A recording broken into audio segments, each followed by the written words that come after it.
finally not run away with fear. Wow, finally, yay. Yay, yay, yay. Hello, Gushan. Hello, Fujisan. Hello, Mundo de Guga. Hello, Saulo. Hello, Kai. Hello, Diamond. Hello, everyone.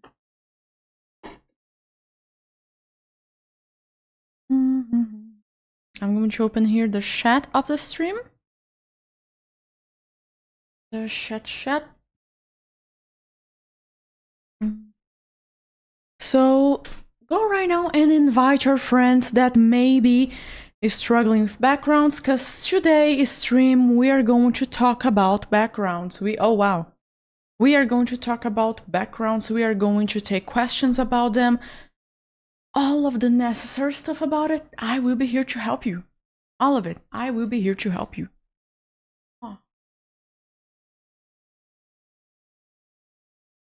Wow. Are you ready? Hello, Jit Yagami. Hello, Mel. Hello, Zephyr. Hello, Valix. Hello, 02. Hello, Mandarika, I think that's how you pronounce it.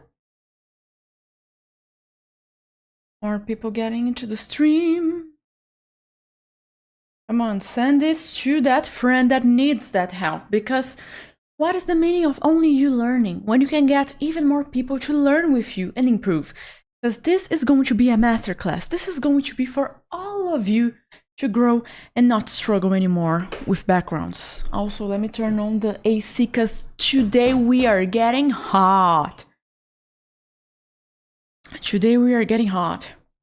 Please take a notebook for you to take notes. This is going to be important because if you take notes, you are going to absorb much more than if you were just, oh, I'm going to listen to her passively. Only listen to me. I am grateful for you to listen to me. But if you take notes, you're going to achieve much more. And if not only take notes, but already think of, hey, I can do this plan.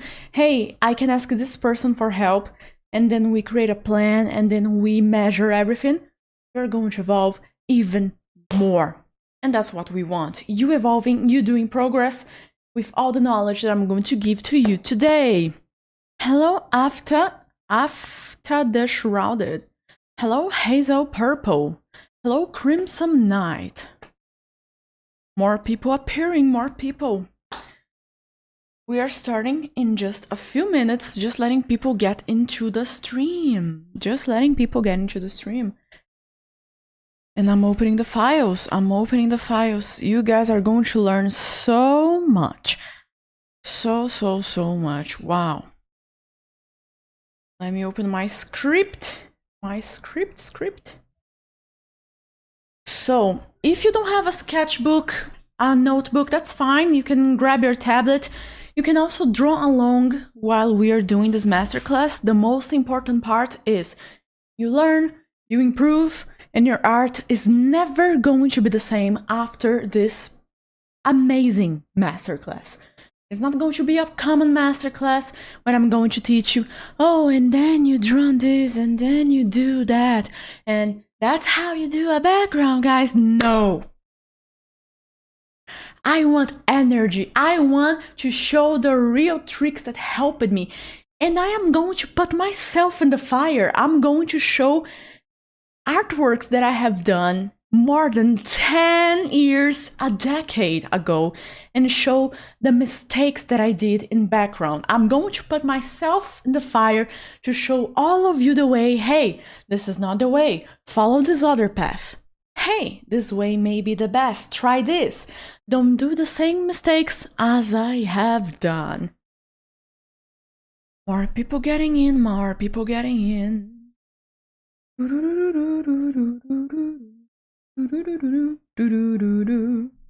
Hello, Koda. Welcome. Hello, Luna. Hello, Sign Steve. Okay. 1 minute and we are starting. Last chance for you to call for a friend, because once we start, we start. And guys, champs, in this class, I want you to know that at the end, I will be opening 4 questions. In the middle, it will be a battle, a war of me saying, hey, this, and this. You can do this technique to get there faster. You can use this specific color palette to get there faster. You can use this specific technique in gray levels to make your background pop up more. Will this stream be saved for the all-in course? It will be saved for the all-in platform. Yes, my students are always going to receive any masterclass that I do.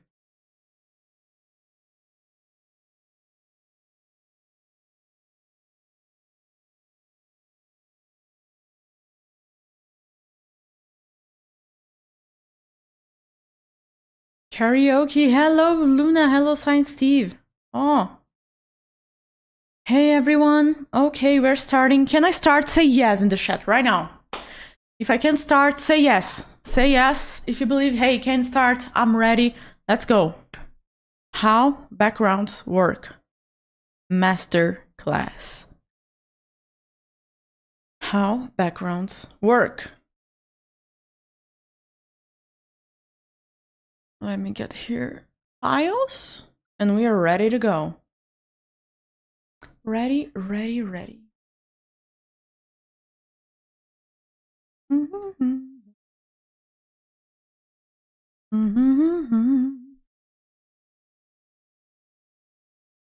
Yes, heck yes. Okay, now I'm seeing people agreeing that I can start. Great.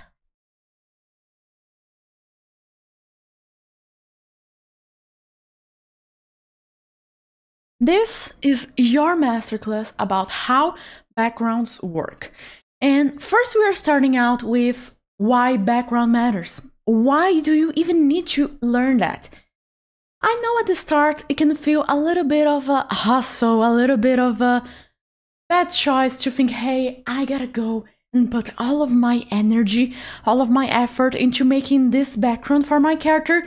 Do I really need that? I know it looks good, but do I really need that? And I'm going to explain to you right now, yes, and why yes. Your background is going to tell a story for a character. As we can see here, the background is not only, hey, I look good. The background is actively interacting with the character. The background is actively interacting with the character. And Gabs, but what about interacting? What it does? It does make your art look better. Because it makes everything tell a story. That's what storytelling is. And by showing that you can create a story, shows that you're more into the professional side than the amateur side. And you want that, no matter if it's a silly story, a fun story, or something very serious. You want to tell a story with your drawing. Another reason is that you're explaining not only the story, but what type of mood your story is. In this case, having this background full with vivid colors, I am telling exactly what I want to tell, which is, hey, everything is happy, everything is bright, I bring hope, I bring peacefulness into the mind of my viewer. And in this one, which if you didn't know, both artworks were done by me this year. They are both recent artworks. Oh, this one, not this year, last year. The other one, this year. So, what is going on here? Having the mood of a little bit of more mysterious vibe, serious vibe, with serious and darker tones. A background with lines, more parallel lines. Everything following a certain order gives that serious feeling. And I love this. I absolutely love this. And already starting here. Why care about a background? As I was telling you, it sets a mood. You get storytelling. And it adds an incredible amount of depth into your artwork. You do want depth into your artwork. And why do you want depth into your artwork? Why would someone want depth into their artwork? Why would someone want it? The reason someone would want depth into their artwork is that it gets people even more involved. It gets people even more invested into that. It's not just a background. It's like, oh wow, so this was happening to the character. Wait, this is going to attack my character? You are getting people invested. And the more you get people emotionally invested into your artwork, the more followers, the more art jobs, the more attention in general. And getting attention is the #1 thing you want to do as an artist. You want to get attention. I want to get attention. Attention helps us grow in the direction that we want to grow. Now, I have one example here of a series that I watched, a show that I watched recently called Severance. I absolutely love that series. And in this scene right here, it could be just 2 co-workers in the office, but just because the background is absolutely dark, it gives to you a very gentle, sinister vibe that something's going on.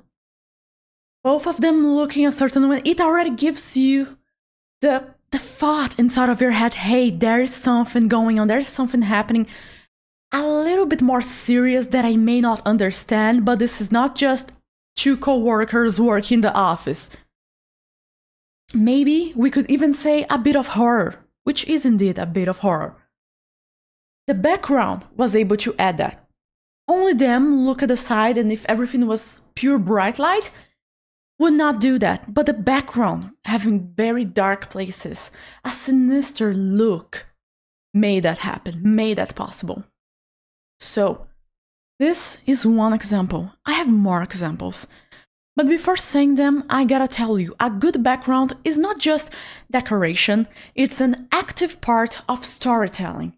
It's an active part helping you tell what not only the body, the gesture, the facial expression of your character is telling, but it's doing much, much more and pushing it even harder into the direction that you want. Here I have another example. This is a painting that I love. I absolutely love this painting. It's called Police Verso. I do not know the right pronunciation, by Gian-Leon Jerome. And what I love is that if you're just looking at the main characters, you would go like, hey, gladiator, killed people. Okay, this one is asking for help. Okay. But the more you look into the background, you can see these characters here are actively interacting with our protagonist.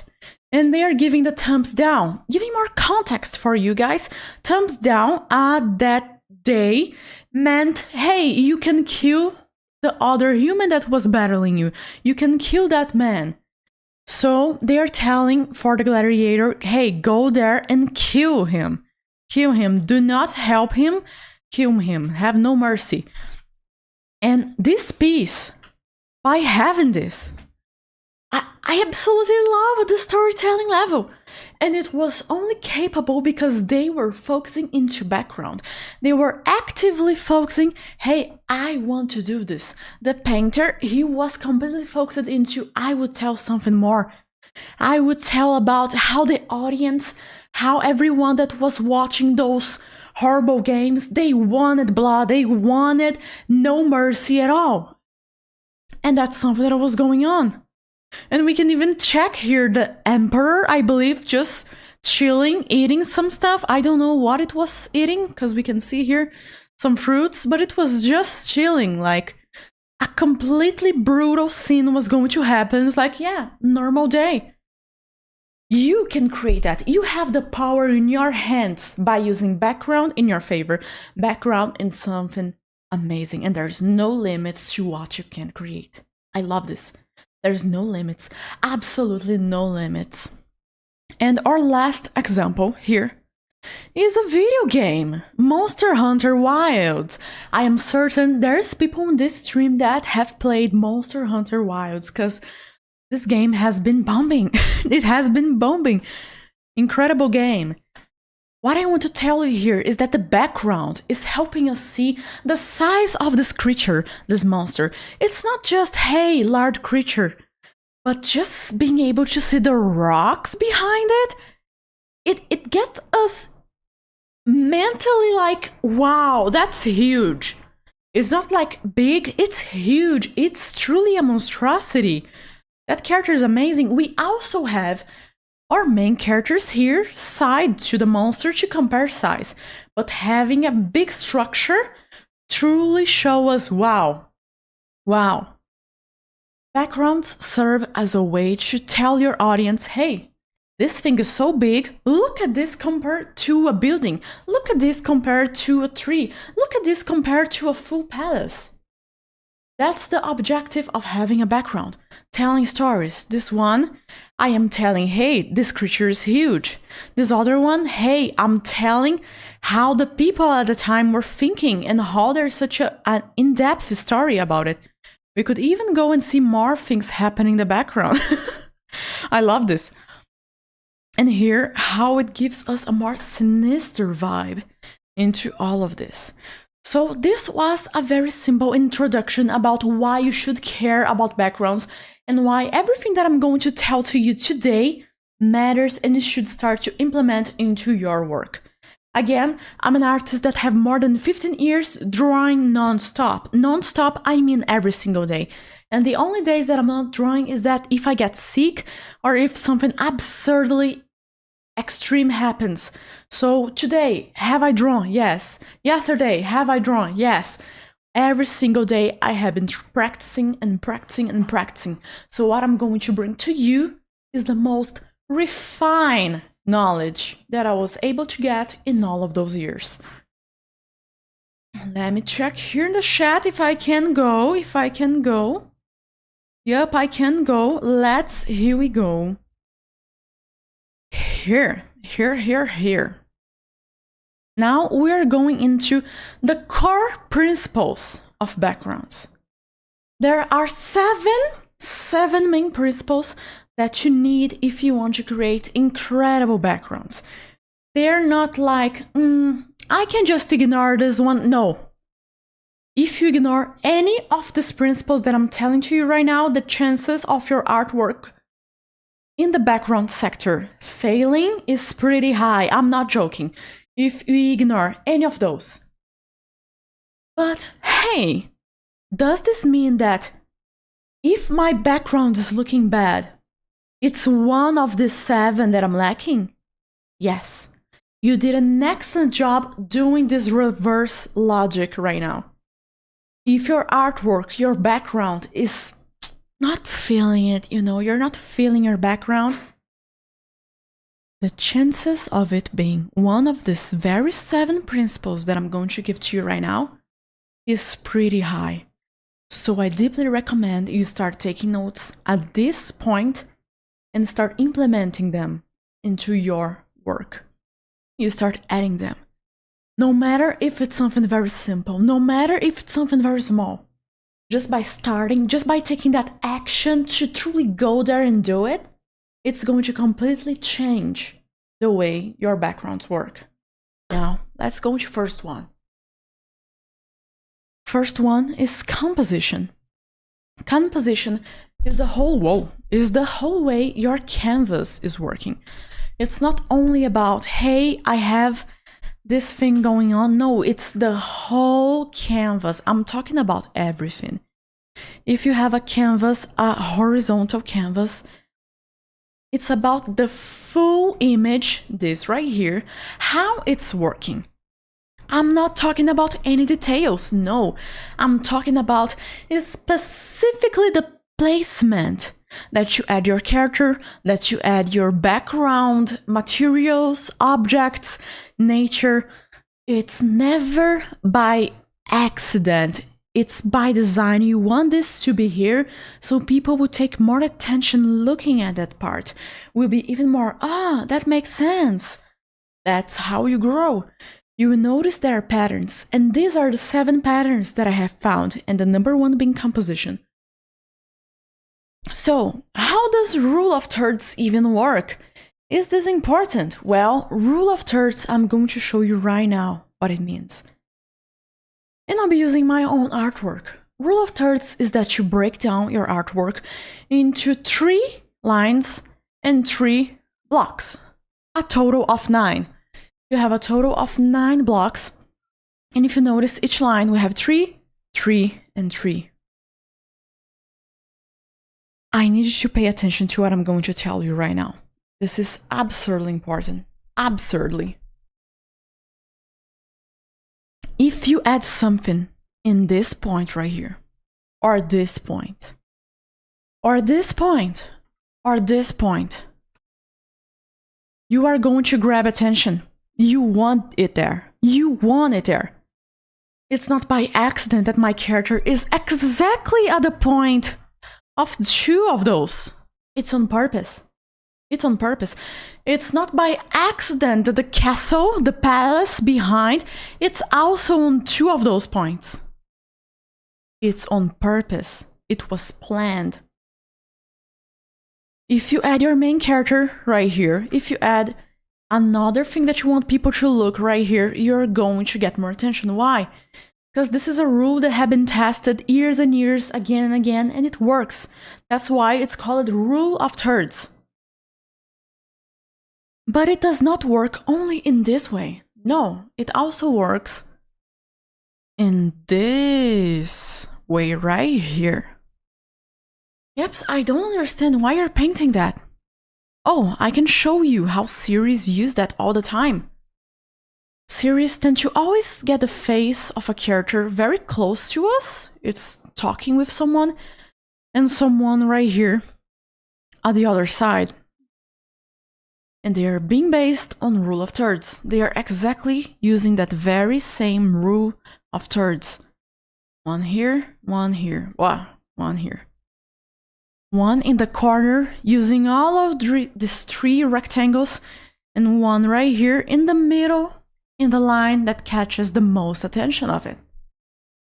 It's all on purpose, nothing is an accident. Let's go an example. Go to this other artwork that I have. No, let's go to this one. It's also using rule of thirds. If I go here and draw the lines, wow, look at what is happening. Who could have guessed? Who could have guessed?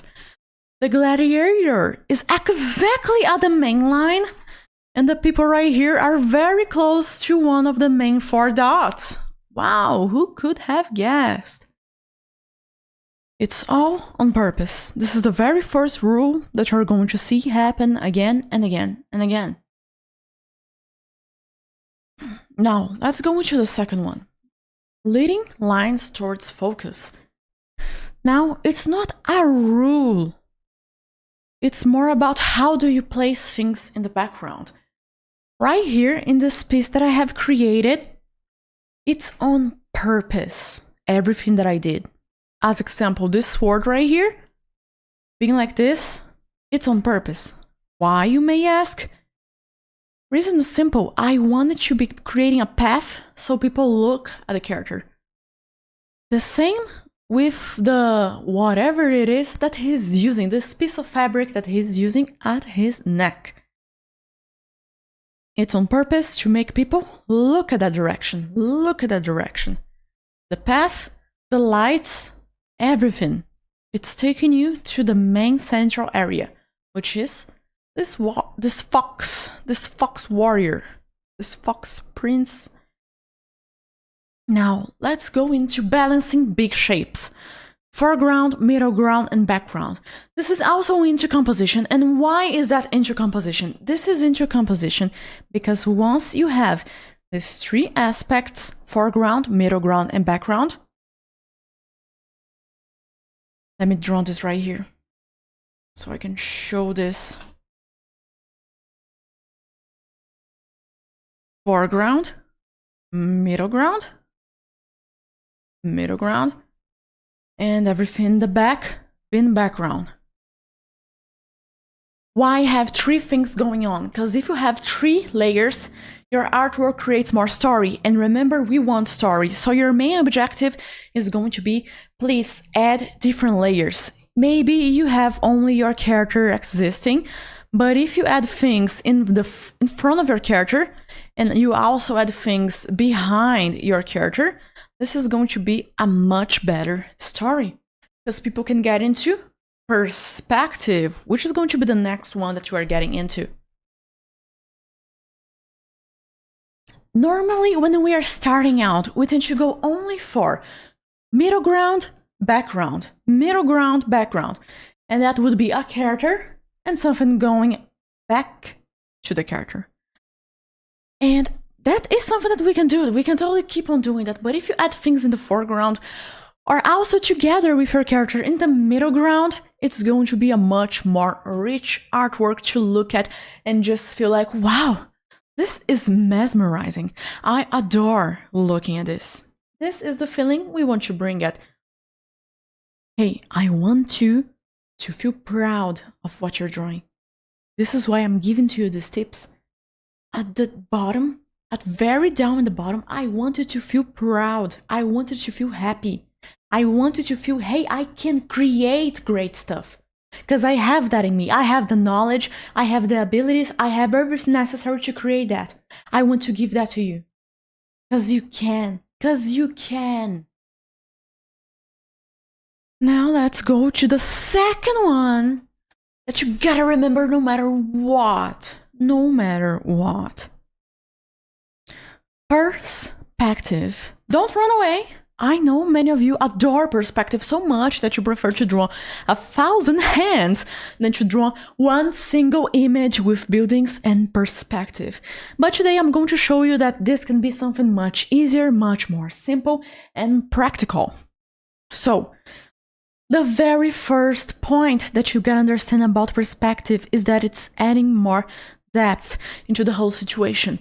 There's a story, everything, all of the tips that I'm going to give today to you, everything in this list right here, it's about telling a better story. It's about truly making people go, wow, incredible. Making yourself go, wow, this is so well thought. Wow, amazing. And the very first one is 1 point, 2 point perspective. And what is that? This is a 1 point perspective, pretty much. What is a 1 point? Everything is going down to one direction. And how this would be applied to your artwork with your character? Well, your character could be right here in the corner just chilling, and they are just chilling in the wall, and they're like, yeah, I'm here. That would be a great scene with 1 point perspective. The point of you understanding 1 point perspective is that there is a path taking everything. There is a path in the background, only one path taking everything down there. You don't need to think too much. There's only one direction, and that's it. And to make things even more simple to you, it's at the height of your eyes. It's exactly on the same height of your eyes. The point of perspective. You can change, of course, if you're feeling more courageous, if you're feeling more confident, why not? Go and change. But if you want a standard version, easy to start, the same height of your eyes. So pretty much middle level. Here is a 2 point perspective. What does that mean? There's 2 endings, there's 2 paths that you can take here. You could go here, you could go here. And if this is still not clear to you, that's completely fine. I will make this even more clear to you, which is when you have one object and they are following 2 different directions. Look at this. Instead of just being straight, like, hey, everything here, up here, straight, this line, straight. No, they're going all crazy directions.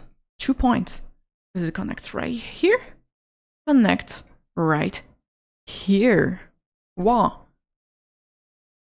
These are 2 types of backgrounds that you can do, but already giving to you an incredible base. You don't need to follow this everything on everything. You don't need to. You shouldn't. You shouldn't. Because on this artwork that I did right here, I need to make sure that you understand that I didn't make it using a perfect perspective. I mixed so many perspectives. If you try to follow only one line of perspective here, you are going to get lost and see they are using many different perspectives. And also recently, in the past month, while studying some splash art, I noticed that splash artists also do the same. They don't follow only one perspective. They mix many different types of perspectives. They just break the scene because it's going to tell a better story. It's not only, no, oh wow, that's deep. That's very deep what I'm going to say. It's not only about being true, it's about creating the best story possible. It's not about, hey, but this is reality, it gotta be this way. Maybe not, maybe not. It's going to be a better story if you exaggerate, if you create more drama, and in this case, by creating this bush very close, which makes no sense. It looks great, and that's what I want. I want it to look as a great composition. Not everything gotta make 100% sense. Not everything. Ah, love my job. Okay. And I left this one out, which is atmospheric perspective, because it doesn't really use lines. Atmospheric perspective is a little bit different. It's about values and colors, which we are going to get through in this video, in this masterclass. What is atmospheric perspective? I can explain to you very easily with this. Well, just by looking at it, we can see the trees getting brighter and brighter, and more bluish, and even more bluish, until the fade with the sky. This is what's going on. And this is what is called atmospheric perspective. You are making things look far and far away because you are removing the main color of it and merging with the tones of the background. You are making brighter with less contrast, and you're adding more of the tones overall of the background. This should be used on all of your artworks. Even if you draw, I don't know, anime cartoons, this is used on anime cartoons too. This should be used on all of your artworks, and the reason is very clear and simple, because this separates what should have more attention. In this case, this hole of trees, this is probably the first place you look at or stared the longest, compared to somewhere up here. Truly compared to somewhere up here. Because here we have a lot of contrast, a lot of details, a lot of information. And here we are removing the information. So that's something to keep in mind when you are drawing backgrounds. Some places are going to receive a ton of information, and others not so much. And you may come to me and tell me, Gabs, but I don't see that in this drawing of yours. Everything is so detailed. Everything says so much. Well, I agree with you. I love details and I will always add a lot of details, but once you zoom in, you see there is areas that don't really have details. There is areas that don't really have details. Maybe a texture, another, but no details. No details at all. Here, only the stars. Many areas without details. Many areas. Here, the flowers example. No details. Wow. Water here, no details. I just copy and paste the reflection of the palace and paste it here. That's great. That's great. Now, I talked about atmospheric perspective that I am certain not many of you heard of it. I wish I learned about this sooner. And this was indeed one of the main points that I was struggling to get it right, to get it correctly. It totally was. And it was just purely crazy because I was making my artwork and I was not able to find the mistake, to find what was going wrong with my drawings. But once I started to do this, and it was in an event that I talked with a professional artist, and she told me, hey, I don't see a separation through the layers of your artwork. Everything is too flat. There's no depth. There's no 3D illusion there. But with atmospheric perspective, that's how you add it. And if you had the same problem of, hey, Gabs, my artwork always is looking too flat, here is your enemy that you should attack. Here is your main goal that you should keep on moving right now, that should start moving right now to achieve what you want, which is a better background. Now, I gotta tell you that perspective is not that hard. Why? Because there is ways to cheat on complex perspectives digitally using 3D grids or shortcuts. As example, this is a 3D grid. I literally just searched on Google 3D grid and I found this in a matter of seconds. So you can find 3D grids for you to use into your own artwork for a base for you to add. I don't know, there's a whole room going on here, so you're adding everything, and there is a bed right here. Wow, that's nice. There's so many things going on here, and you have your character right here talking with us, and this does look like a dating simulator or some kind of RPG. Why? I don't know, but it did. It indeed did. So what I want from you by using those 3D grids or just going to free websites like Sketchfab. Let me open it right here for you guys. Not you. Oh, this is the stream. Wow. Let me take it out. Wow. And Sketchfab. Wish I wasn't sponsored to say this.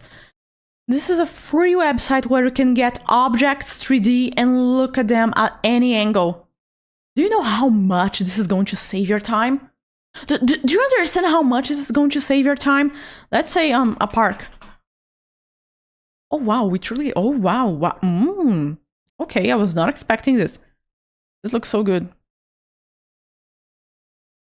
Wow. Wow. Okay, look at this. This is a full 3D model where you can use as reference. You can take a look at this and go like, nice. Imagine if my character was up here. Ooh, that would be nice. And you can go and do a merge of all of those references in image, in 3D, or photos that you take in real life. And ta-da, you have an incredible background that you created. Use everything around you as reference. Oh, I gotta say the name of the website because I know someone's going to ask. The name of the website is Sketchfab.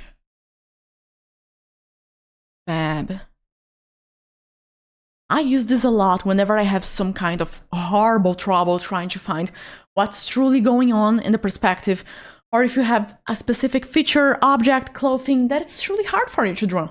And that's completely fine for it being truly hard for you to draw. That's why there's all of those 3D tools to help you. Now I'm going to drink a little bit more of water and we're going to our number 3 important path for you to create incredible masterpiece backgrounds.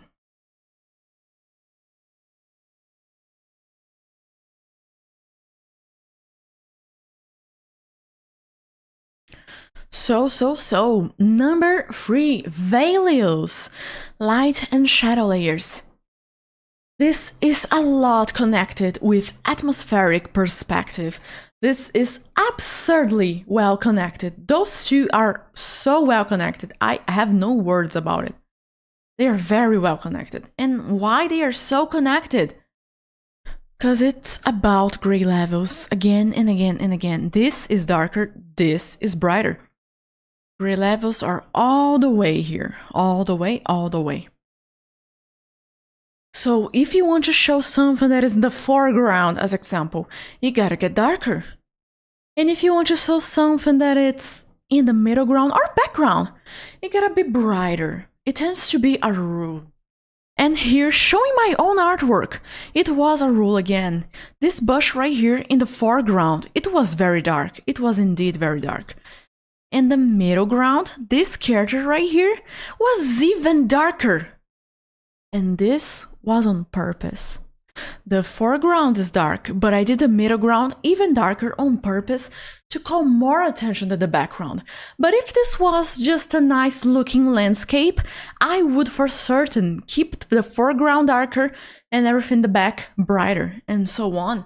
And I know people have a lot of trouble with night scenes or any scenes that has a lot of neon lights in general, because there are many sources of light. It's just a mess for many artists. But what I can tell you is that the more sources of light you have, the easier it's going to be. Because there is a hierarchy. There's going to be one type of light that is the strongest than all of the rest. And you start by that one specific light. And then you go to the second strongest one, third strongest one, and so on. That's how I did this painting. That's how I did this artwork. It was not by accident. Indeed, there was a lot of trial and error. But I had inside of my mind that I needed to maintain one light being the strongest one. What is the strongest light? The one hitting the character and everything frontally. It's an artificial light that does not exist in the scene. It's to make everything looks incredible. Frontally hitting the character, the sword, the path, the bush, the statue, all of that. The statue, not so much, but it is. And then I went to lights coming from the palace, light from the moon, all of those lights hitting, and then to the smallest one, like this little one, this very little one, and so on. If you follow a certain order, it's much easier to maintain everything going on to the right direction. And that's truly what we want here.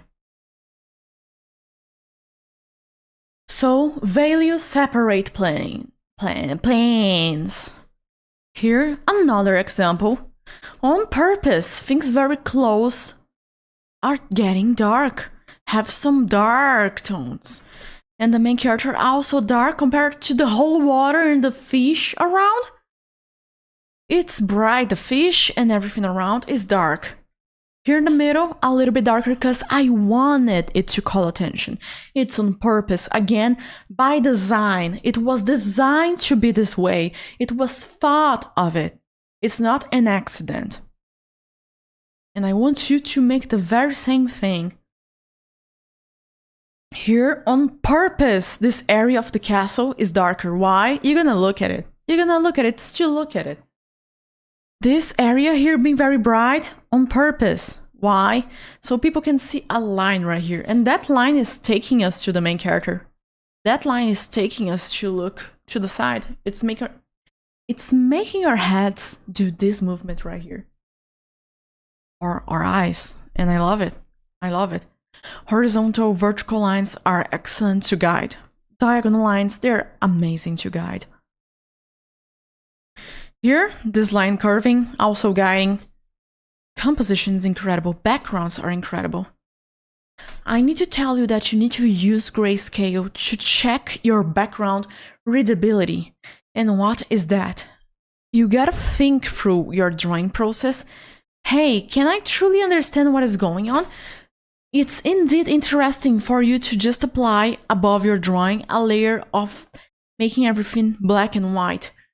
Krita does it, Clip Studio does it, Medbang does it, Photoshop does it. Is there anyone that I didn't say?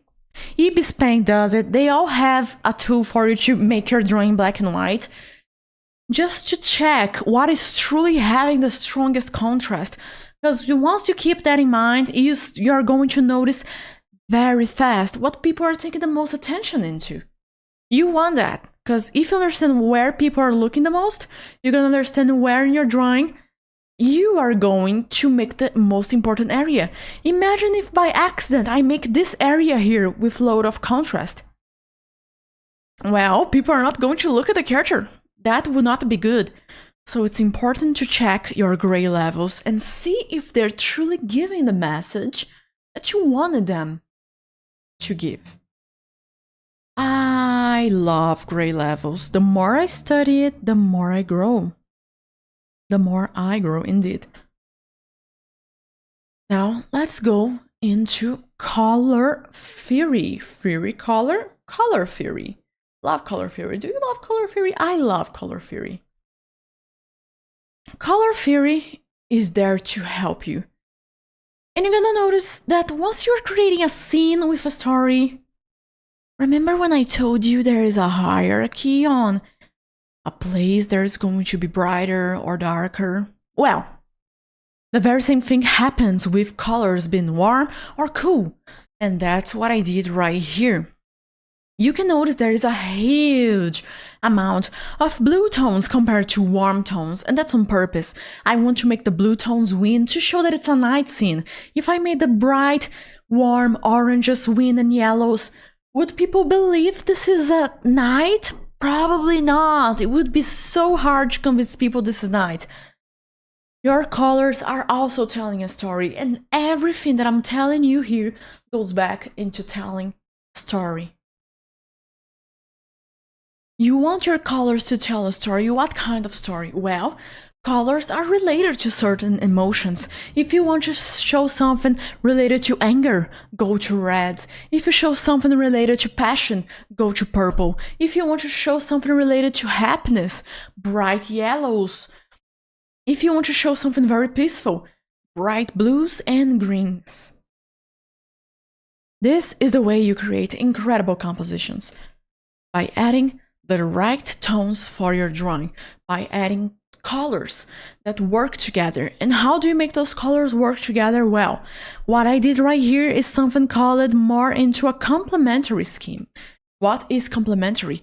I choose colors that in the circle of colors, they are kind of opposites. They're like, we are not the same gang, okay? We are opposites. That's what I'm doing. And by doing that, I'm creating contrast, and that contrast tells a story. It was on purpose that I made all of the yellows in this yellow fox very strong. I could make this yellow not so strong. I could. But people will not straight up look here. I did that very strong so people could look here. And the other yellows are not so strong. This yellow here is strong, but not as much as the main one. And the yellow coming from the palace is not strong too. I could say it's the weakest one. It almost doesn't call attention. It's all following an order. The same I could say about the blues.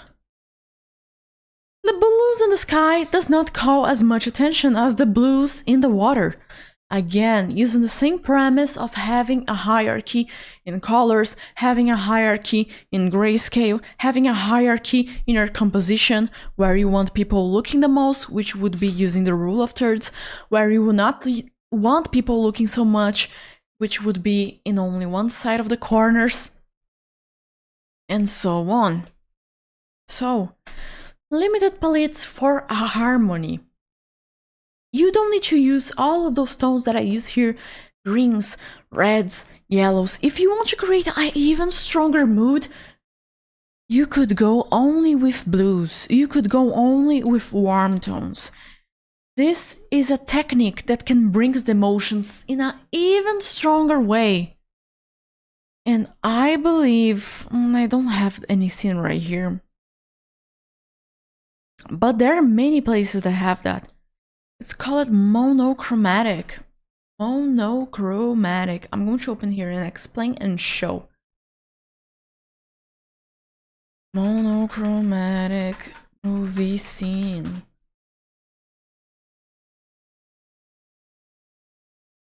Oh, this is perfect. Here. Movies use that a lot. Like a lot. Look at this. Purely green. Focused more into greens. Why? You're giving a specific emotion. Like, what the heck's going on? Maybe can be a bit of mystery. Maybe can be a little bit of, what the heck? Like, what? Curiosity? Oh, movies use that so much. Here, everything very orange, yellowish. Here, everything bluish. The tones you're using create your scene even more. So if you apply these tones to your background, you've got this. You've got this. You won. You're creating a full mood. And I love moods. Absolutely love moods. Absolutely love it.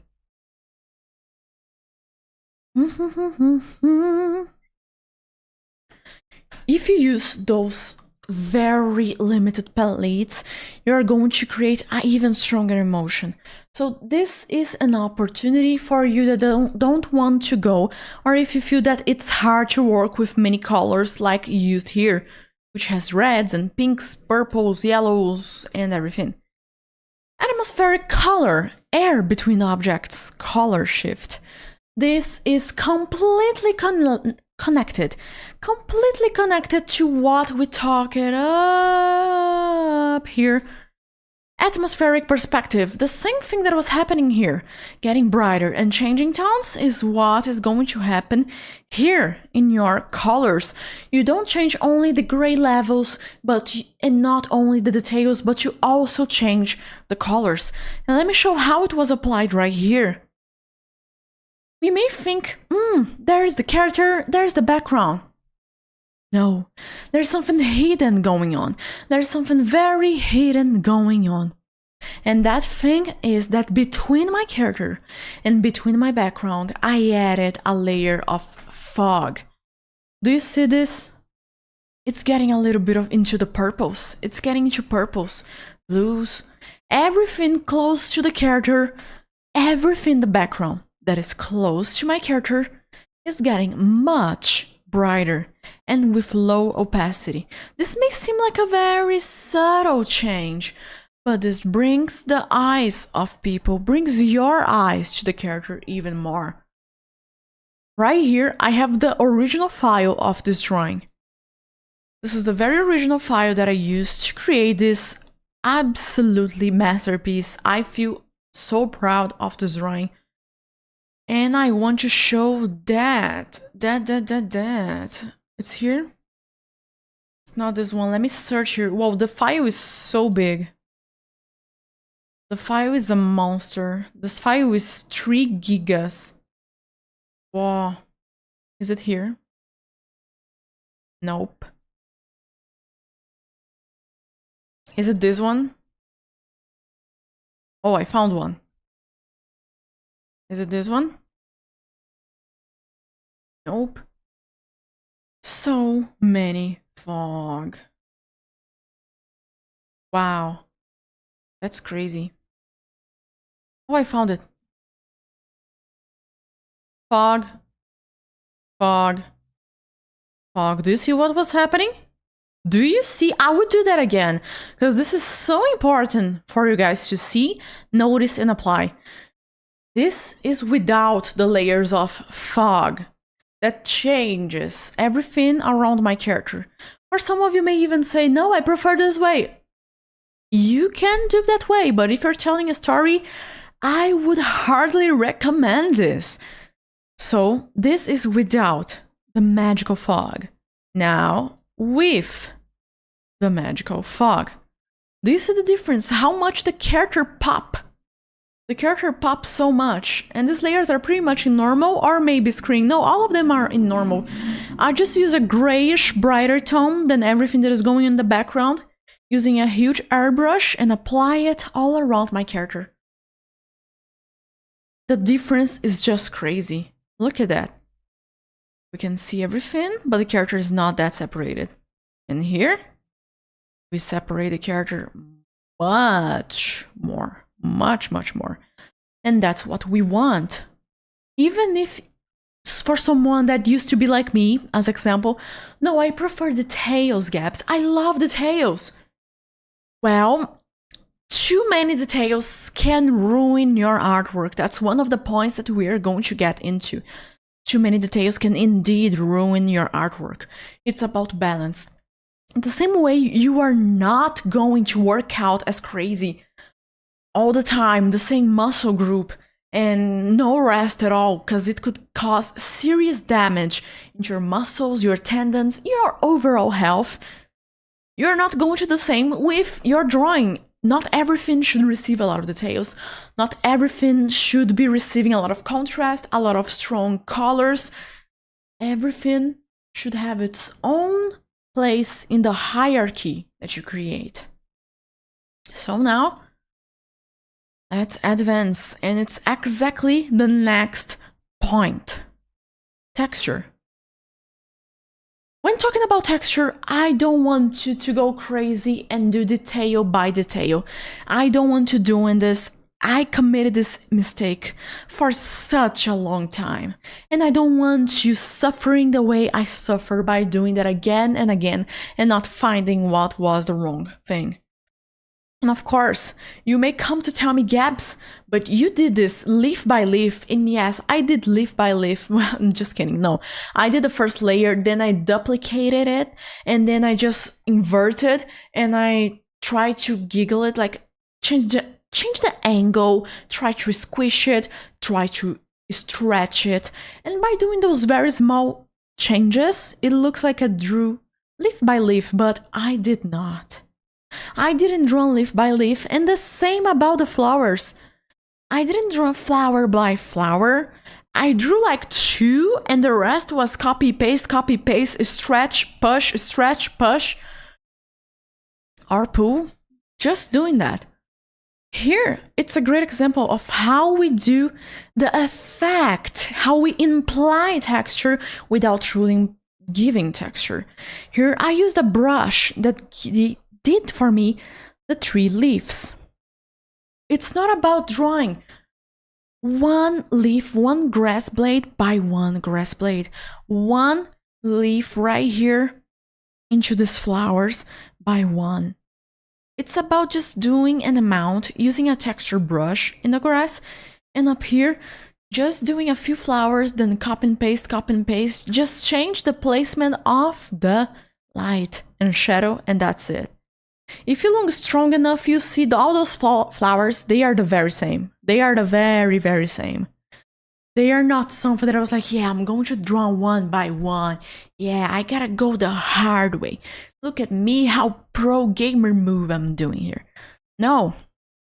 Another way to imply texture, I used from a stock photo online gallery for photos. I just got this brush right here and I pasted it. I am not going to draw this all the way. And again, on the grass blades, I used a texture brush. That's free, by the way. There are many free texture brushes that you can find which are incredible. I am implying texture. I'm not drawing 1 by 1. Your time is valuable, but if you don't value your time, the chances of you feeling frustrated, the chances of you not even trying, is going to make you not want to grow. It's going to make you to stay stagnated. Here, I made the impression that I drew leaf by leaf, texture brush, and all of those white little plants. This is a great way to show it. Very great way to show it. So, how are you going to imply texture? Number 1, you use texture brushes. Number 2, you can use photos from stock galleries online. You pay to use them or use from free, which do exist. Like, I believe, what is the name of it? I think it's Pexels. Free images. Yeah, free images for you to use on your projects. And number 3, you draw it using an image for reference or a photo that yourself took it. Imagine using your room for reference.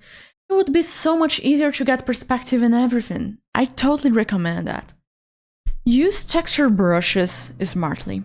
I talked with a few champs about 3 main ways, I could say, to add texture, but when you're using brushes, don't overdo it. Use specifically at the right amount. What does I mean by that? I don't want it to go all the way, wow, texture. I want you to use a little bit and ask yourself, is this enough? And then you're gonna analyze everything.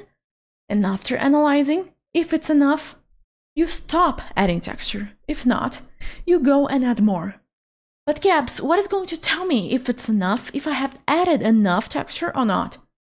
Your reference that you're going to use for that specific part, always use reference for everything in your progress of drawing, painting a background. And if not that, it's going to be you guessed, your own self, your heart. You look at it and you go like, I don't feel it. Add more. You feel it. You can stop there. It's a journey, learning to trust yourself. And that journey, you are the one that wins. Here, as I showed, nothing here, nothing that I'm showing here, I spent too long. Nothing. I mean it, nothing. I didn't spend too long time on the tulips, on the little pinkish, purplish plants, on the rocks. I believe the rocks is what I spent the most time because I drew it by hand. Oh, it was not 1 by 1, just a few. I love this. The grass, the bushes, everything. There is always a way for you to make it faster and have fun. It's so important for you to have fun in the process. I want you to have fun. So, number 6, we're getting close to the end. Are you taking notes? Because you should. This stream's going to end and it's bye-bye. Bye-bye, bye-bye. Bye-bye, bye-bye. Or, it's not going to be bye-bye, if you want. But I'll be talking about that in the end. Number 6, layering for depth. Foreground, middle ground, background separation. We talked about that in composition, but I didn't explain so much about it. And using layers. I didn't talk about using layers. You should use layers. Please use layers, because layers are going to guide you into something that is less hustle, more peace of mind. And we love peace of mind. What do I mean by that? We have the separation right here. But it's not only about the separation. No. That's only a part of it. I want you to understand that I was using separate layers for doing the foreground, the middle ground, and the background. You right now, if you're trying to do everything in the same layer, I love doing that too. I understand it. But if you're trying to do this, the chances of you taking a much longer time is so high. Please don't.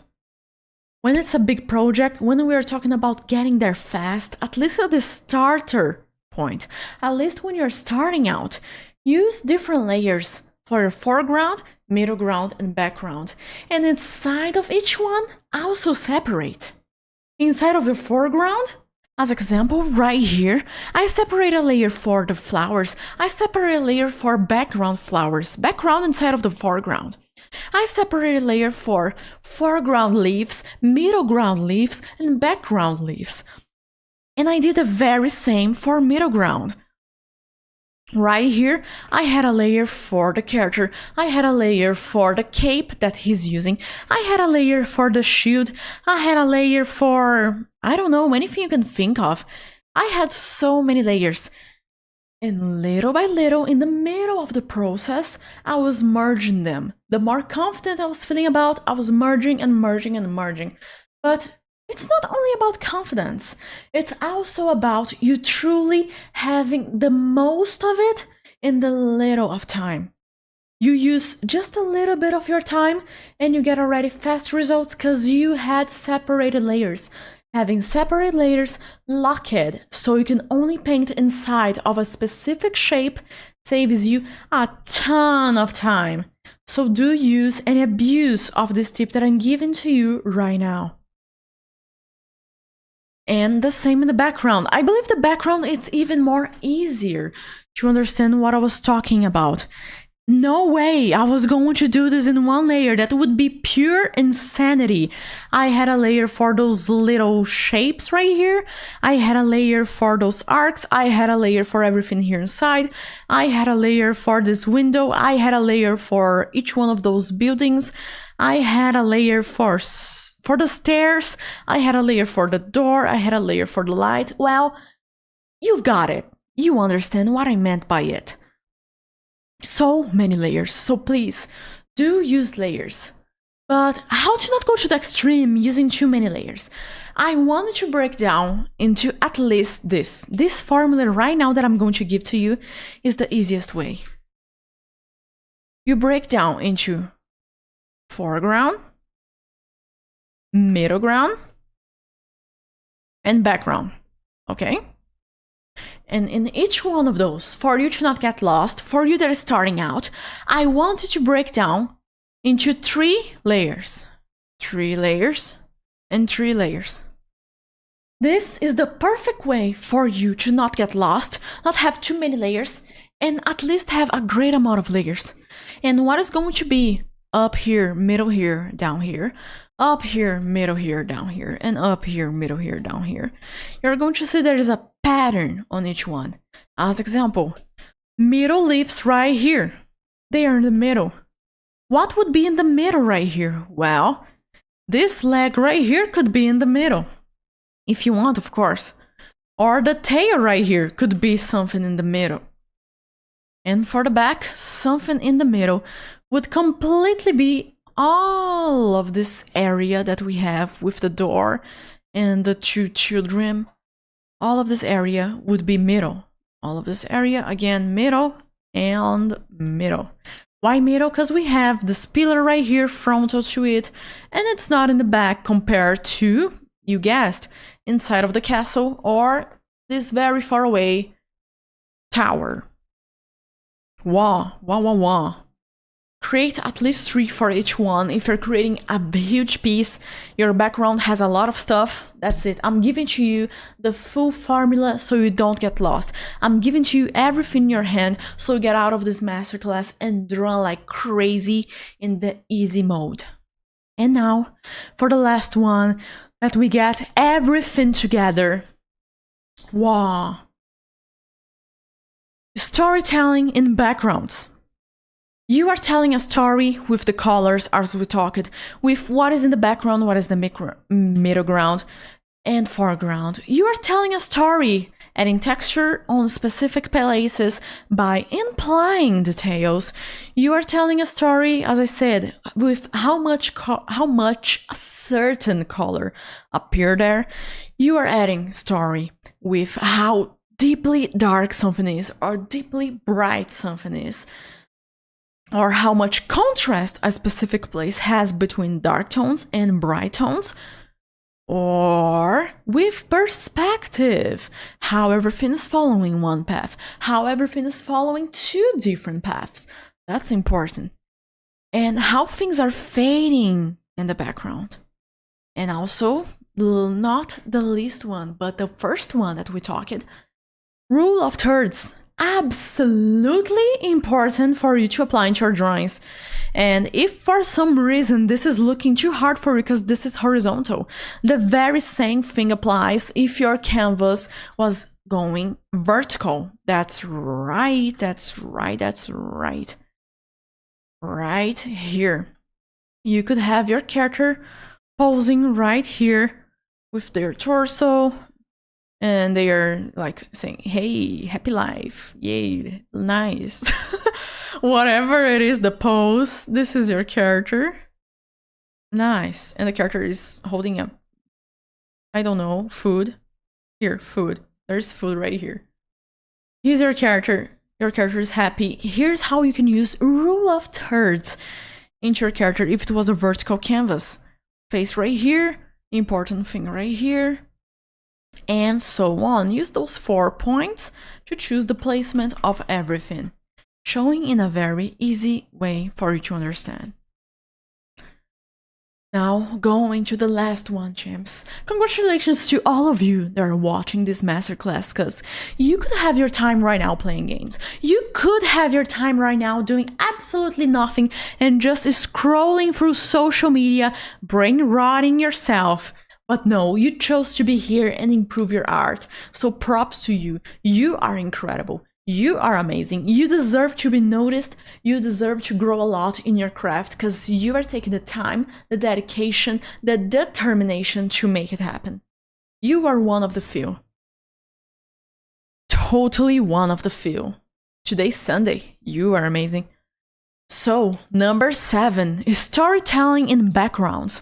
Props, architecture, weather, tells narrative clues. And what do I mean by that? Here in the background, I added 2 children with royal clothing, scared. So if you take a look at this, you can start to notice, and I made them small on purpose. If they were so important, I would make them big, but on purpose I made them small because it was just for those that truly look closely to the artwork. It's not a true story that I want to tell so strongly, so I left that more in a subtle way. They are there in the very back. What does that imply? The knight, the warrior, is protecting them from something, from someone, from something that is behind us, the viewer? Possibly. Here, those flowers, they are not just flowers. These are the flowers that my client wanted because it tells a story of his background in life, of his life story. It's a flower with a deep meaning. It's not just a random flower, it's on purpose. And here, a dragon statue, because my client absolutely loves dragons. Why not add a dragon statue? But now let's get into even deeper thinking on what the story is telling. A palace is telling that this is royalty. This knight having all of those clothing designs and sword and shield can already tell the viewer, hey, this knight is not just a simple knight. They have something extra in them. He has something incredible. He has something extra in power, in skills of strategy, in fighting. The battle with this knight's going to be hardcore. And the power forming here around his sword tells so much about how much power he has. I love this. I absolutely love this. Here, a statue reinforcing how much of royalty the background, the whole scene is. All of your scene is telling a story. All of your scene. And going on here, I love this painting so much. This is telling a great story of, hey, this is the Coliseum. People died. Dudes killing people. Whoa, people want to see dude killing even more people. Killing. Wow. My taste is something. And this one is just showing the magic of marine life. And with a little bit of danger, but this just showing the beauty of marine life. Wow, such a nice octopus, so happy, and Bubble, so happy, and fishes in the back, so happy. And a little bit of danger. So, I want you to think deeply what you're going to add into your background. Don't just make a room of your character as example. Your character is in his room and he's playing video games, okay, but what are the main things in that room that makes it look special? Make it look like the face, the personality of your character. Think of it truly in depth. Don't just add like, oh, my character likes plushies. That's great, but what kind of plushies would the character be having, and what other things related to the plushies? As example, the character loves Pokemon. Would it be only the plushies, or also the games and posters and action figures and a shirt? We gotta expand our thinking to something bigger. Always expand.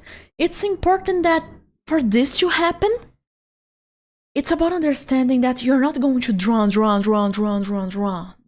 way. This is not how art works. It's about you stopping, looking at it, contemplating, and truly trying to understand what is going on and how you can make it better. Because on my artworks, I stop so many times to just take a great look at it and make a strategy. Think on a tactical level, how can I make it better? What's missing? What is looking good and could look even better? All of those things, it's what you should be looking at. Don't just go like, I gotta draw, and I gotta make it look good in the first time, second or third that I draw. No, it's about you creating a plan to truly make that happen. And a tip would be that every background should whisper something about that word. Every background is truly showing, hey, this is how this world works. We want to show a glimpse of how it truly works. And that's magical. Your background is giving life to where your character exists. And why not want that? So now, I have given the 7 biggest steps, core principles of backgrounds that you should have when creating a background. And now I'm opening for questions. I'm going to open for 5 questions at maximum. So feel free to make a question right now.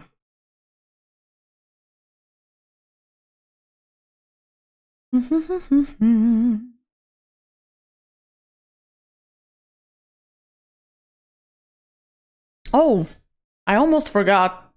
I have something absolutely important to show you. I said that I was going to roast myself teaching you guys background, so that's the time to do it. Here, common mistakes to avoid when making backgrounds. Are you ready? Are you ready? The very biggest mistakes that people do, I am going to show them to you right now. Number 1. And I'm showing an artwork that I did years ago. For me to show things that are a little bit crazy and they are completely not the way that I draw right now, it's important. Number 1 mistake, over-rendering everything, because it ends on flattening the image and flattening your story. Oh, how is this happening here? I can totally show you. I don't think it was very healthy of my part to do this scale by scale letters, especially here close to the mouth. I don't think this... Bro, don't do this. Or here in the floor, a specific symbol on that rock. Or this is 1 pixel lines. I was using 1 pixel lines. Don't do 1 pixel lines. If you're going into pixeling, maybe there's something that you could stop doing. Maybe you could use a bigger brush. There are other ways to add texture. Adding texture is not only a small brush. Adding texture is also using a texture brush, is also the movement that you do with your hand when you're drawing. This is important, okay? This is absolutely important. Absolutely. So I believe what I did here, I didn't need to do this very tiny little line. Bro, there are things that you just don't do, okay? There are things that you just don't do. You don't over-render. Don't over-render. In the main face, okay, that's acceptable, but on everything, don't do it. Don't do it, please. That's number 1 mistake. Now let's go into number 2. Forgetting elements. Wow. Wow, I'm showing all of these drawings. Wow. So, forgetting elements. Image feels empty. You add a background. Great. Great. It's important for me to add the pugs love pugs and a pug. That's important. And a computer right here. But I don't think it makes much sense. The pug looking perfectly to us without perspective and nothing really going on in the background other than the computer. There is nothing. We need more things going on in the background. We indeed need more things going on in the background. This artwork, oh boy. Feelings showing those drawings. This one is more than 10 years old. It would be amazing to add more props into the background to tell an even better story, to show that this character is at his house and he's having a great time. Number 3 mistake. Oh, wow. Flat lighting. No storytelling with light. This is flat. Look at this background. This is absurdly flat. This happens when you are not separating light and shadows, when you're not separating grayscale, because everything looks at the same level. Remember, you gotta have a hierarchy. So if you have a hierarchy, things turn out better. And here, there's no hierarchy. I think the biggest hierarchy going on here are the blues. Well, great, we have blues, but that's just it. We need more than just blues. We gotta have grayscale, places brighter, places darker, in the whole background. Now for number 4. Ignoring atmospheric perspective. Image feels fake. Well, I know we have a white wolf right here, but the background, the tree very close up, having the very same grayscale values as the trees very far away, and by far away I mean it, very far away. It's not a smart strategy. It's not a very smart strategy. So remember that anything that you're doing very close up should not be the same gray levels, tones, colors compared between each other. And now for number 5. Do I need to say what is the main mistake on this one? Copying photos without simplification, messy compositions. I saw an artwork that it was a huge, not a dragon, a huge monster and a warrior. And I was like, well, Let's do it. Easy, right? But I was not trying to understand what was going on, guys. I was not trying to understand. Do you see what happens? A completely mess of a composition. Do I know where to look here? Well, I know this upper area and the orange hair of the angel warrior, but nothing more. There's too many little lights and contrast all around, and that makes our vision completely lost. And the scales, yes, I drew one by one here. Don't do this. If it's not the main area, don't do this. Our vision gets blurred, our vision gets a little bit, what is going on? You know, what is going on? We get ourselves lost. So these are the very 5 biggest mistakes that you can do with backgrounds. Look at this, look at this. What is going on in the back? I don't know what's going on in the back. I do not know, I do not understand. I just know that it's raining and it's so crazy. Woo, woo, woo, woo, woo. Woo, woo, woo. Now let me check the questions. How can I feel comfortable when making a drawing on paper or computer while everyone's around it? This is not background related. But pretty much the only way is you getting used to it. The only way for you to feel fine with people around is getting used to it. There's no other way out. You gotta face your dragon and defeat the beast. You gotta start drawing more and more with an audience, with people around you, so you're going to feel just fine with it. That's the same as talking in front of 10 people, 20 people. At first, you may feel very nervous, but the more you're doing that again and again and again, the easier it becomes.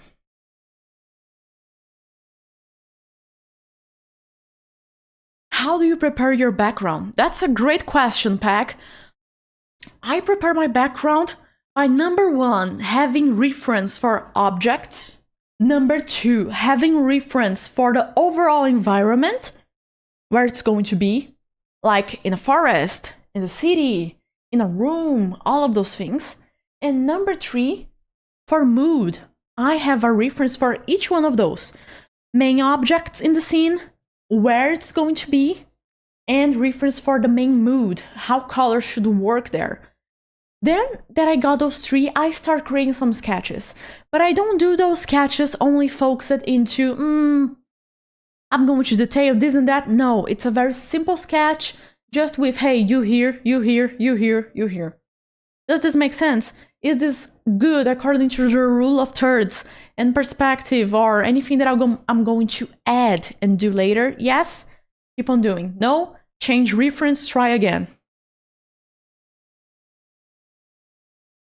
02 have a question. What if you do those simple techniques for detailing and implying details, but it doesn't match the quality of your art you deliver with the rest of the piece at your level? Everything looks imbalanced. If it looks imbalanced, you gotta see why it looks imbalanced. Maybe you need to do something called adding the texture from the brush and now also changing a little bit by hand. Maybe it's a mixture between both. This would be a way to get out of that cycle, or you imply that texture implied, you may need to do some changes, the placement, the direction, the size. And the third change that you can do is pretty much just trying different brushes, different textures in general, other than the size of that specific one. 3 questions replied. How to study background and give it life like a room. When we are talking about giving life, it's a lot related to atmospheric perspective and colors. So I need to keep in mind that you gotta have vivid colors, and some things not calling so much attention, other things calling a lot of attention. To study backgrounds, it's very easy and simple. You select an image of a background that you enjoy, and you try to recreate that if it was a simple cartoon. You are not going to do that ultra detailed. You can do that if you want, have the time and patience. You can completely do that. You are going to improve even more. But if you're focused into only understanding those 7 core principles, pick the image of a background and try to do that again in a cartoon way. Very simple. Like, there's a city. You do every single building, the format, the right perspective of the building, just a flat shadow, just the simple rectangles for windows, and then you try to play with colors, with tones. A very simple background is the way to find it. It's truly the way to find it. I think I have an example here.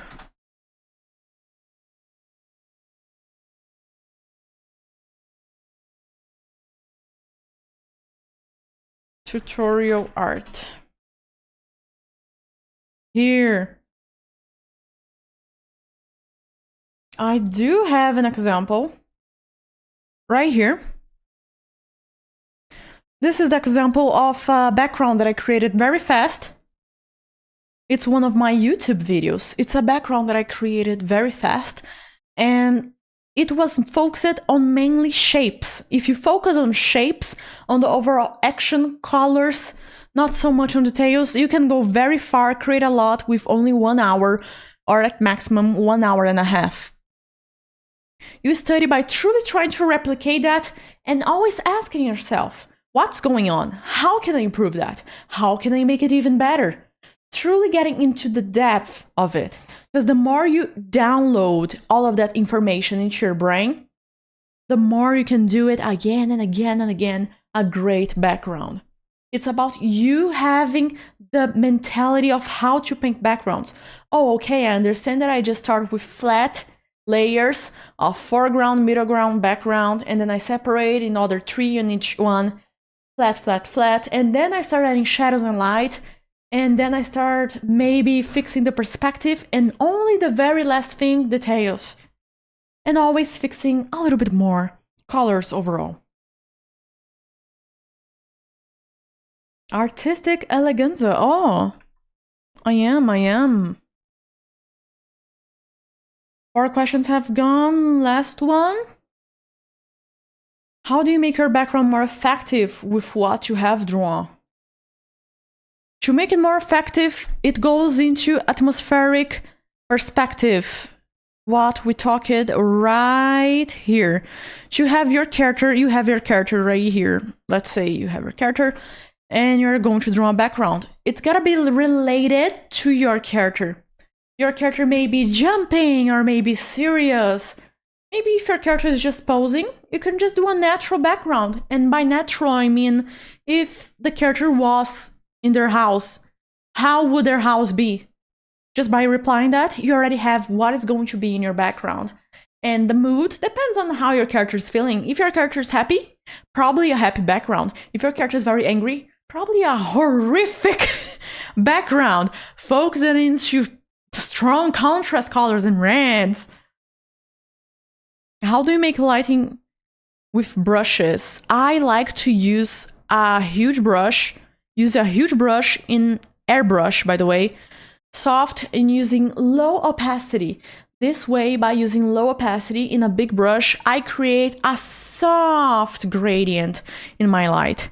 All of my light effects that I use, like color dodge, soft light, overlay, I create them by having a huge brush. I make my brush gigantic and with zero hardness, purely soft, and I add it little by little, and that area get a more natural light. Wow. I believe I have replied to all of the main questions. Woo! Congratulations to everyone. The class has ended. The class has ended. Wah, wah, wah, wah. Let me stretch. Is hardness 0? Yes, hardness 0. The class has ended. And now what I need to talk is to the people that love this class so much that they want to keep on learning with me. Maybe you enjoy the way I teach. Maybe you feel that I could help you more. Or maybe this class showed you so much that you felt even more lost. And maybe you felt like, oh no, I don't know what to do. What could I do to improve? I don't know. This is so much. What can I do? Well, I want to tell you that you can learn art with me. You can learn art with me if you want, with my all-in solution for artists. My all-in solution is everything that I have done in my life. I try to separate that into few modules, few ton of content for you to learn. Mindset, performance, area for beginners, background, special effects, how to draw your character, how to draw the emotions of your character, how to become a better artist, how to not procrastinate so much, how to get more focus. I know a lot of you struggle with focus, and I used to struggle too. I used to be horrible at focusing. I was not able to focus for like 5 minutes and already go and play some kind of video game. That's no joke. That's no joke at all. So this is a method that I created to help you get more expertise, more art jobs, and more self-confidence in you, the artist. Because I know how horrible it is for you to go, start a new day, pick your pen, okay, I'm going to try to draw. And then you see the blank canvas and you feel horrible. You feel lost and anxious. But then you start trying to draw. You try to draw and you go like, no, okay, that's fine. I will try to draw something. And you start to have that little voice in your head telling you, this is not good enough. You're not going to improve. You're never going to make something out of this. No one's going to believe in you. Your family is already telling you that you're not going to make through. This is not a great path. You should stop it. No one likes your art. And other phrases like that I am certain most here, if not everyone, heard. Because I indeed heard those phrases. And what I need to tell you is, this is what I have created to help you get there faster, to help you not struggle so much. Because if you're going alone, the chances of you failing are so high. And we know how much people are alone in today's world. We have an epidemic of loneliness. And being alone, we know how painful it is to learn art, to improve any craft that you have, even if it was not art. Let's say cooking, you like cooking. The chances of you improving your cooking abilities alone, good luck, truly good luck. And what I want to say right now is, I am offering today, I never did this on my masterclasses. I never did this. You can ask anyone that follows me for a long time. I'm giving here a coupon, code 0, $60 off for you to get it. Link in the chat of this live. But I don't want to only be offering this. I want to also talk a little bit more about mentality right now, and talk about how life is constantly testing us, and just to give a little bit more of boost for you right now, because I don't know what you're going through, but I want to be that light at the end of your tunnel. I want to help you see there is another day in your drawing habits, in your abilities to do stuff. What I want to talk with you right now is very important, and why it's important, and you should listen about it. Why? It's important because many things are going to get in your way. Many people are going to try to tell you that you're going to get nowhere. Maybe your family, maybe people that you trusted, maybe people that you're not even expecting to tell you that. A lot of that's going to happen, and maybe it's not even exterior. Maybe you were born with something different. Maybe you have ADHD. A lot of students that I have, they have talked about autism, how it's different for them to study and improve their artwork. Maybe you were born in a way that makes for you a little bit harder for you to learn. And I want to be right now the one that tells you, keep on going, because it's worth it. It's worth it. It's worth it to keep on going. It's worth it to try. It's worth it to do your very best when drawing, to improve, to learn more, and be great at something. It's worth it. I am at the other side to tell you there is a great life when you master an ability, when you dedicate yourself a lot to something. You feel proud of yourself. You see that you're capable of doing much more than that you ever thought of doing. Because none of us deserve to feel like, oh, I am horrible at everything. what it's worth. I am not good at anything, but if you just take one single ability and you go there and put all of your effort, all of those hours, it's truly worth it. I want to talk with the artist deep inside of you, that it's worth it to go there and truly improve your abilities. Go and talk with many other artists. Go and draw that fan art that you always wanted to draw. Go and draw that funny artwork that you always wanted to draw. Or maybe it's for work. Go and draw that masterpiece so you can get more clients in your art job. It's worth it. It's worth it. You are in the right path. And I want you to know that I'm proud of you. I'm proud of you because you are here today at a Sunday wanting to learn and improve. I am proud of you. From anything of this class, if it could be only one thing that I can say that I wanted to take out, is that I'm proud of you, and that's all that you need to keep on going. You are doing amazing. You are doing amazing. If there's no one supporting you, I want to be that one to support you. You are doing amazing. You are trying your best with the tools that you have, with the time that you have. I know many of you talk with me in my DMs and tell me, hey Gabs, I have 2 jobs, or I study and I work at the same time, but I'm still trying to draw. You guys are putting in the work, and that's incredible. I value you. You are amazing. You are amazing. And to end, I want to tell you that the code Zero with $60 off for my full platform for you to learn with me, even closer to me, it's going to be only for 24 hours because I never did such a big discount. I literally never did such a big discount. If you want a payment plan, tell me in my email, contact email, if you can find, or in my DMs. But seriously, just take that from today. Just take that. You are doing amazing. You can do it. Your art is improving, even if you feel it's not improving.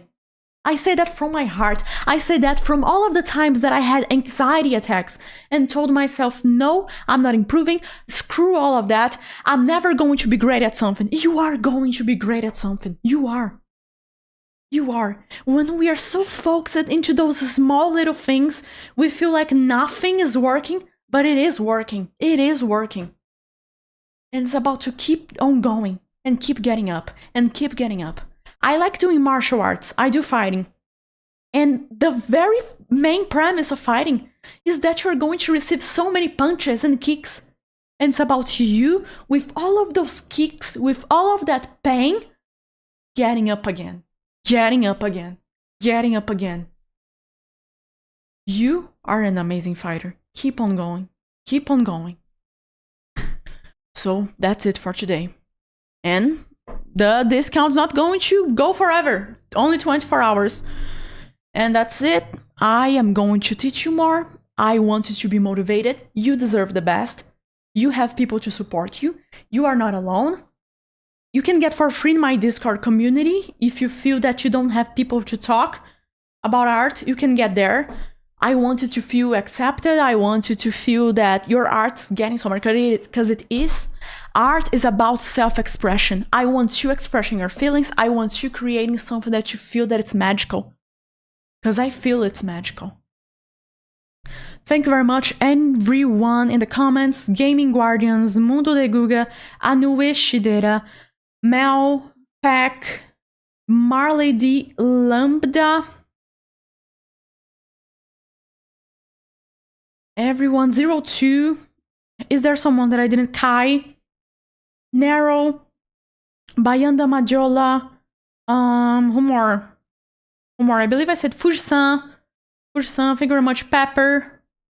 Thank you all, and I'll be seeing you in the next one. I do these events from time to time. That's it. You have the code. Code is 0, 60% off. But the main thing is, go there and show the world your fire, okay? Go there and show the world you're not surrendering. You are not surrendering. You're not going down easy. You're not going down easy. I'll be seeing you in the next one. Wow. All the love, all the peace. Bye bye.